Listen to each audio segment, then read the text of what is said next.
રહ્યા છો સાજી સમાચાર .live હવે જોઈએ અગત્યના સમાચાર। સુરત શહેરમાં ડ્રીમ સિટી પોલીસ સ્ટેશનના ઉદ્ઘાટન પ્રસંગે ડાયમંડ કિંગ ગોવિંદ ધોળકિયાનું નિવેદન। હાલ હીરા ઉદ્યોગમાં મંદીનો માહોલ। આશા છે કે આવનારા સમયમાં પરિસ્થિતિ સુધરશે। રિપોર્ટર નૈતિક રેશમવાળા, સાજી સમાચાર .live સુરત।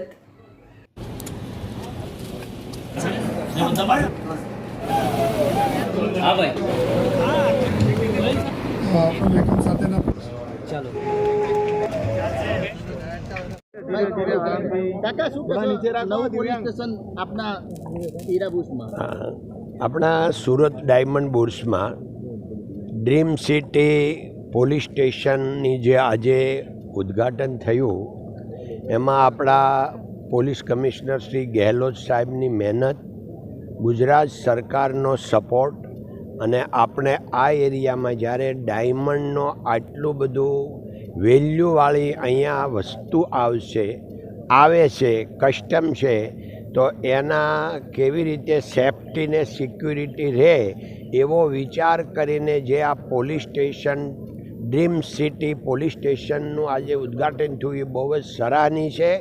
અને આપણે આશા રાખીએ કે આ એરિયામાં ખૂબ જ સેફ્ટી, શાંતિ અને સુખ રહેશે। ધન્યવાદ। કાકા, એક સવાલ છે, આર્થિક સહાયની રત્ન કલાકારો માંગ કરી રહ્યા છે, અત્યારે પણ સંસદમાં મુદ્દો ગાજ્યો હતો, શું કહેશો તમે? એટલે ભાઈ, બધાને આપણે સુરતવાળાને તો ખબર જ છે કે અત્યારે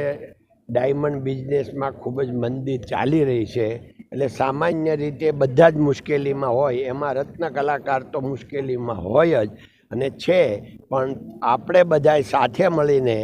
આને સામનો કરી રહ્યા છીએ અને હવે લાગે છે ભગવાનને પ્રાર્થના કે જલ્દી આમાંથી બધા બહાર નીકળી જાય। મદદની માંગ કરી રહ્યા છે, મદદથી તમારી હવે આમાં મદદની વાત એ છે કે આપણે રજૂઆત કરી છે, હજી ત્યાંથી કોઈ રિપ્લાય નથી આવ્યો કે હવે અમે આ મદદ સરકારશ્રીએ શરૂ કરી છે, અત્યારે એની કાર્યવાહી ચાલતી છે, એમ આપણે આશાવાદી રહીએ। કાકા, બીજો એક સવાલ, ડાયમંડ બુર્સ શરૂ થયો છે, વર્ષો થઈ ગયા છે, અત્યાર સુધીમાં કેટલી ઓફિસ કાર્યરત થઈ છે અને નથી થઈ તો કેમ નથી થઈ?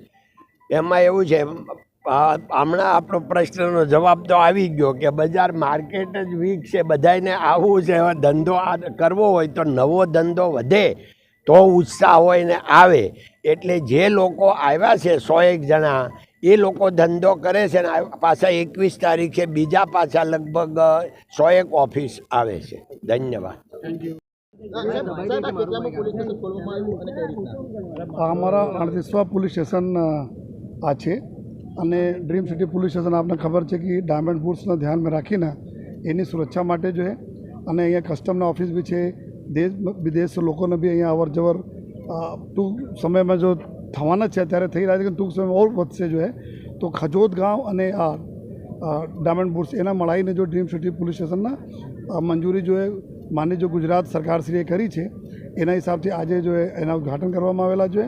અને આ હાઈવે આપણા એવું છે કે અહીંયાથી નીકળે તો સીધા એકદમ પલસાણા થઈને મુંબઈ નીકળી જવાય, એની બી સુરક્ષા જળવાઈ રહે એના આશયથી આ અમારા પોલીસ સ્ટેશન છે, જ્યાં 1 PI 3 PSI મળ્યા 43 જેટલા માણસોને સ્ટાફ અહીંયા રહેવાના છે જો 2 પોલીસની ગાડીઓ રહેશે જો અને ચૂંકि આ જો ડાયમંડ બુર્સને એટલા મોટો 650 મીટર લંબા સ્પાઇન એરિયા છે તેમાં બાઇક દ્વારા અંદર પેટ્રોલિંગ રહેશે અને ઉમ્મીદ રાખીએ છીએ કે જે રીતે આગે ધમધમતા જશે જો તે રીતે જો પોલીસના રોલ ઓવરમાં વધતા જશે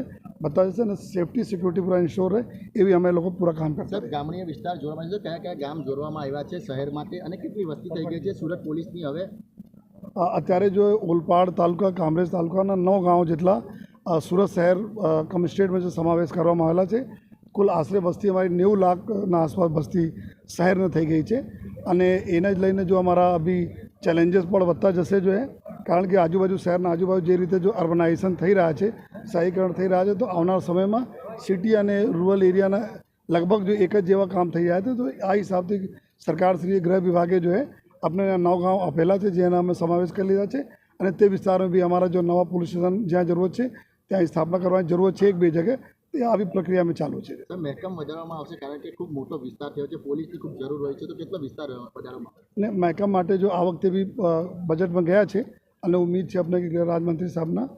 માર્ગદર્શનમાં આપણે ઓર મહેકમ મળશે જો સુરત શહેરના અને આવનાર આપણા વાત કરીએ 4-5 વર્ષ પહેલાં 3,500 મહેકમ હતા, અત્યારે 7,000 મહેકમ થઈ ગયા છે આપણા। और આવનાર દિવસોમાં બી સુરત શહેરના બસ્તી, કામ ધંધા, બિઝનેસ અને લોકોનો ફૂટફોલ જો બહાર દરરોજ આવે છે એના ધ્યાન રાખી મહેકમ વધારા લગભગ દર વર્ષે હર બજેટમાં થતા જાય છે. ઓકે.